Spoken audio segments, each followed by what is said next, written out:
เจ้าเห็นแผนก่อสร้างถนนหนทางจังแม่นรู้สึกดีใจอยากให้ประเทศเฮาบ้านเมืองเฮามีถนนหนทางจากบ้านสู่บ้านเมืองสู่เมืองหรือว่าแขวงสู่แขวงแขวงสู่นครหลวงนี่ให้มันทั่วถึงไปมาได้สะดวกสบายได้มาตรฐานเนาะเจ้าถ้าหากว่าเส้นทางดีเศรษฐกิจหักดีขึ้นไปเองประชาชนนี่เพิ่นเองก็จะทำมาหากินสะดวกสบาย ที่สร้างความเข้มแข็งด้วยประชาชนเองนี่ถือว่าเส้นทางนี่คือสายเลือดคันทางบ่มีเส้นทางเศรษฐกิจก็ขยายตัวช้าสุดเนื่องจากว่าใช้เวลารุนนานในการไปมาหาสู่กันเอาล่ะท่านผู้ชมสำหรับเส้นทางนี้บ้านเมืองเฮาเดี๋ยวนี้ก็หลายสิ่งหลายอย่างเลยได้รับการปรับปรุงตัวแป้งซ่อมแป้งหรือว่าบางบ่อนก็ตัดใหม่ก็มีหลายเส้นเนาะ แต่ว่าบางบ่อนที่ว่ามีโครงการแล้วเนี่ยแต่ซักซ่าเนี่ยก็ยังเห็นนอกจากฉะนั้นเมื่อมีโครงการเกิดขึ้นแล้วแต่ว่าถนนยังบ่เป็นไปตามแผนของโครงการก็เกิดให้มีความซักซ่าเฮ็ดให้ขอบเขตบ้านนั้นโดยเฉพาะแม่นพ่อแม่พี่น้องประชาชนผู้ใช้รถใช้ถนนนี่เจอความลำบากก็บ่น้อยเด้อเจ้ายามฝนนี่เราก็เห็นได้ถึงขี้ตมยามแล้งมานี่ก็แม่นฝุ่นฉะนั้นก็ฝากถึงหน่วยงานที่เกี่ยวข้อง นอกจากจงเห็นได้ถึงความสำคัญแท้ๆและก็ประชาชนเฮาเองก็เช่นเดียวกันเนาะก็ต้องได้ให้การร่วมมือกับเพิ่นโดยเฉพาะแม่นจุดใดที่ว่าเพิ่นให้มีการระมัดระวังห้ามบ่ให้ใช้ยานพาหนะอันนี้ก็ต้องได้เฮ็ดเช่นเดียวกันเอ้าเว้ามานาทีกว่าเกือบ2นาทีก็ย้อนว่าด้วยความอ่าเป็นห่วงเป็นใยแล้วก็ด้วยความรักษาบ้านเมืองเนาะที่ข้อยเว้าแบบนี้เจ้า เรามาเข้าประเด็นกันเด้อเนาะเจ้าท่านผู้ชมมาเบิ่งโครงการก่อสร้างและก็ซ่อมแซมเส้นทางหลวงแห่งชาติ2 W แม่นว่าเพิ่นจะยกระดับมาตรฐานอาเซียนชั้นที่3ซึ่งว่ามีความยาวรวม15กิโลเมตรเจ้าอิงตามข้อมูลเศรษฐกิจการค้าเพิ่นเปิดเผยให้รู้ว่าทางกระทรวงโยธาธิการและขนส่งหรือว่ายทขได้เซ็นสัญญากับบริษัท China Jiansai International Economic and Techno Technical Corporation Co. Ltd ซึ่งว่าเป็นผู้ชนะการประมูลเวียกงานการก่อสร้างและบูรณะรักษาเส้นทางของโครงการก่อสร้างและซ่อมแซมทางหลวงแห่งชาติ2 W สัญญา3มีความยาว15กว่ากิโลเมตร พิธีเซ็นสัญญาแม่นได้จัดขึ้นในตอนแรกในมื้อวันที่11พฤศจิกายน2025อยู่ที่โรงแรมแลนด์มาร์กนครหลวงเวียงจันทน์โดยลงนามระหว่างท่านสุดิธาตัญญาแก้วหัวหน้าโครงการตั้งนาเจ้าของโครงการและท่านสิวศรีเพิงตั้งนาประธานบริษัท China Jiansai International Economic and Technical Corporation Co. Ltd หรือว่าจำกัดพระเจ้าให้ไต่กันเป็นประธานเป็นสักขีพยานของทานเหล็กไหลศิวิไลรัฐมนตรีกระทรวงโยธาธิการและขนส่งมีห้องรัฐมนตรีหัวหน้าห้องการหัวหน้าห้องกรมหัวหน้าแผนกโยธาธิการและขนส่งแขวงอุดมไส้ตัวได้เข้าร่วมเจ้าท่านสุดิธาตัญญาแก้วกล่าวว่าโครงการพัฒนาแนวทางเศรษฐกิจอาซีตะวันออกเฉียงใต้เพื่อการเชื่อมโยงถือว่าเป็นโครงการที่จัดตั้งแบบมีส่วนร่วมของหลายภาคส่วนโดยมีทางกระทรวงโยธาธิการและขนส่งเป็นเจ้าการนำพาการจัดตั้งปฏิบัติโครงการเป้าหมายการพัฒนาของโครงการเป็นเพื่อปรับปรุงการเชื่อ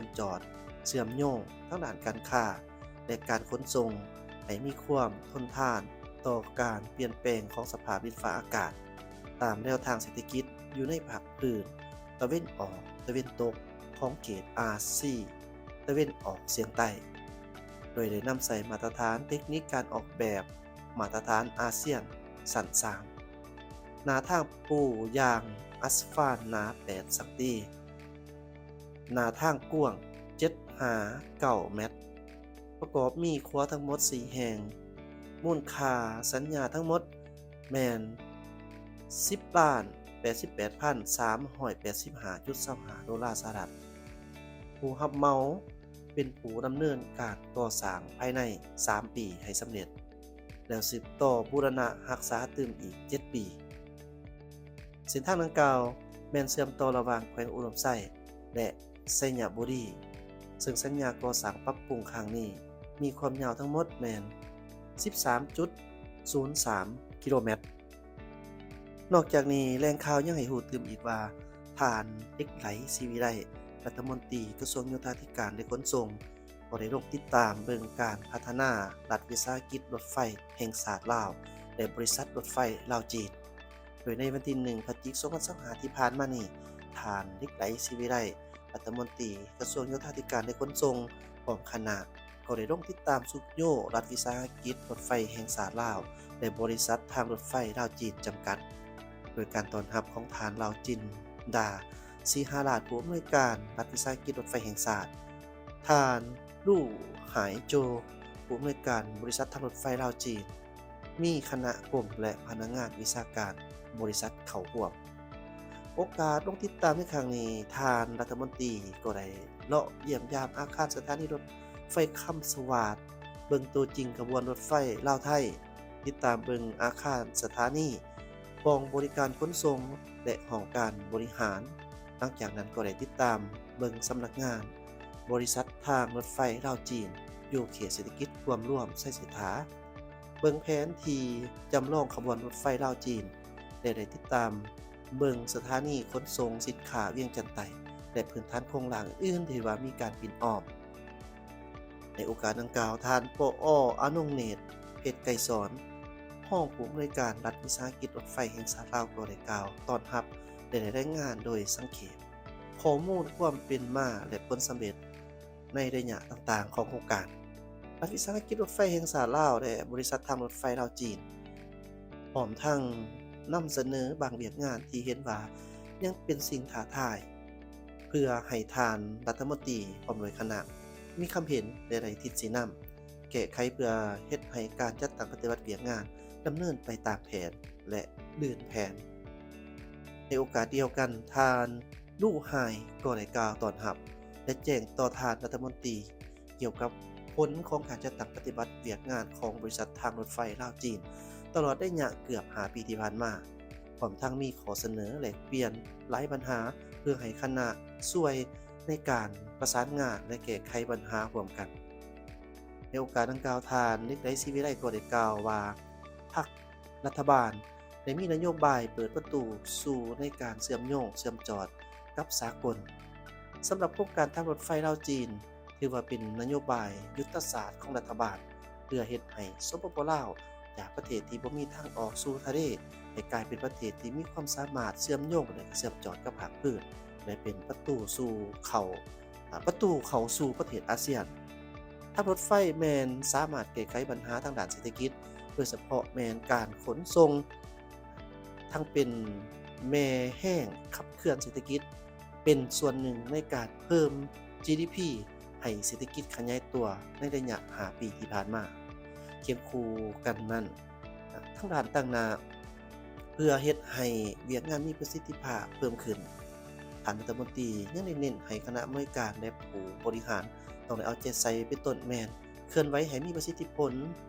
มีผลสำเร็จรับประกันการแล่นขนส่งโดยสารขนส่งสินค้าให้มีความปลอดภัย 100% พร้อมนั้นแม่นให้สามารถรับประกันธุรกิจให้มีผลกำไรการมอบพันธายรัฐบาลพร้อมทั้งลดผ่อนรายจ่ายที่บ่จำเป็นและใช้นโยบายของรัฐบาลสร้างเศรษฐกิจเอกราชเป็นตนเองพร้อมทั้งเน้นให้เอาใจใส่คุ้มครองทรัพย์สินคุ้มครองความปลอดภัยบ่ให้กลุ่มคนบ่ดีมาลักอุปกรณ์พื้นฐานของรถไฟและให้ขึ้นบัญชีรายการทรัพย์สินให้ครบบ่ให้ตกเขียเสียหายเอาใจใส่คุ้มครองบุคลากรพนักงานต้องสามารถเชื่อมโยงเชื่อมจอดกับไฟจีน